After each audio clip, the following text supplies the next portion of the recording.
একজন আল্লাহর বান্দা মুসা নবীকে এসে বললেন, ইয়া নবী আল্লাহ, আমার জীবনটা অনেক কষ্টে যাচ্ছে, সকালে আনলে রাতে থাকে না, আমার রিজিকে এত কম বরকত কেন আমি বুঝি না, আমি বেশি দিন বাঁচতেও চাই না, আল্লাহকে একটু বলেন, আপনি তো আল্লাহর সাথে কথা বলেন, আল্লাহ অনুমতি দিয়েছে, আমার পক্ষ হয়ে আল্লাহকে বলবেন আমার জীবনে যত রিজিক আছে সবগুলো যেন একসাথে দিয়ে দেয়, আমি একসাথে খাইয়াই।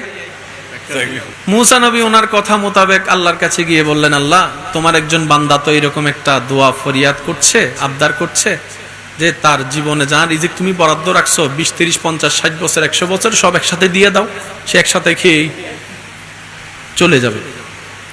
আল্লাহ তাআলা দোয়া কবুল করেছেন, সুবহানাল্লাহ। দীর্ঘ কয়েক বছর পরে মুসা নবী সাথে ওই ব্যক্তির দেখা, যে এক সময় খাবারে খাবার পায়নি, এখন এসে দেখা যায় তার ঘর রাজপ্রাসাদের মতো, সুবহানাল্লাহ। তার ঘরে অনেকগুলা মানুষ খাবার খাচ্ছে, সুবহানাল্লাহ। যে অন্যের চাকরি করতো আজকে তার কাছে অনেক মানুষ চাকরি করছে। তো মুসা নবী দেখে আল্লাহকে জিজ্ঞেস করলেন, ইয়া রাব্বাল আলামিন, মামলা তো আমি বুঝলাম না, যার কোনো কিছুই ছিল না তাকে তুমি একসাথে সব যদি দিয়ে দাও, সে খেয়ে শেষ হয়ে যাবে, ফিনিশ। এখন দেখি যে ছেও আছে, তার ঘরও আছে, সম্পত্তিও আছে, তার অট্টালিকার অভাব নাই, আল্লাহ ব্যাপার কি? এতটুক তো জানি তোমার প্রত্যেকটা কাজে বান্দার জন্য উপকার আছে, তোমার প্রত্যেকটা কাজে কোনো না কোনো হিকমত তো লুকানো আছে, সুবহানাল্লাহ।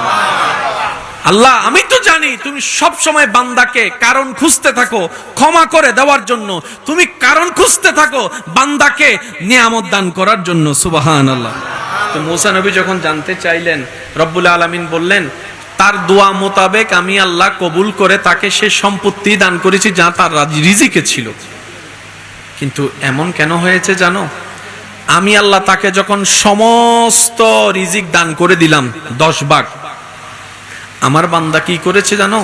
ওই রিজিক পাওয়ার পরে 2 ভাগ নিজের জন্য রেখে 8 ভাগ আমার নামে আমার বান্দাদের জন্য দিয়ে দিছে, সুবহানাল্লাহ।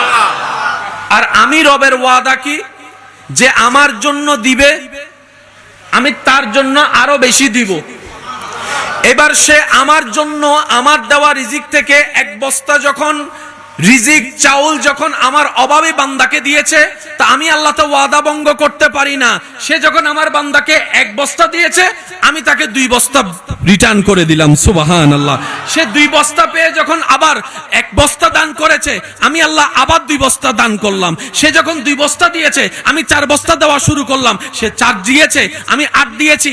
সে দিতেই আছে, আমিও দিতে আছি। সে দিতেই আছে, আমিও দিতে আছি। সে দিতেই আছে, আমিও দিতে আছি। লা ইন শাকারতুম লা আযীদান্নাকুম, সুবহানাল্লাহ। মান জাআ বিল হাসানাতি ফালাহু আশরু আমসালিহা। তো সেজন্য মনে রাখবেন, আল্লাহ দিতে প্রস্তুত। আমরা গাদা, আমরা সালাক নই বলে নিতেও জানি না, ধরতেও জানি না। আচ্ছা, সত্যি করে একটা কথা বলেন, পাওয়া বড় জিনিস নাকি ধরে রাখা বড় জিনিস? আওয়াজটা মনে আর একটু বড় হবে।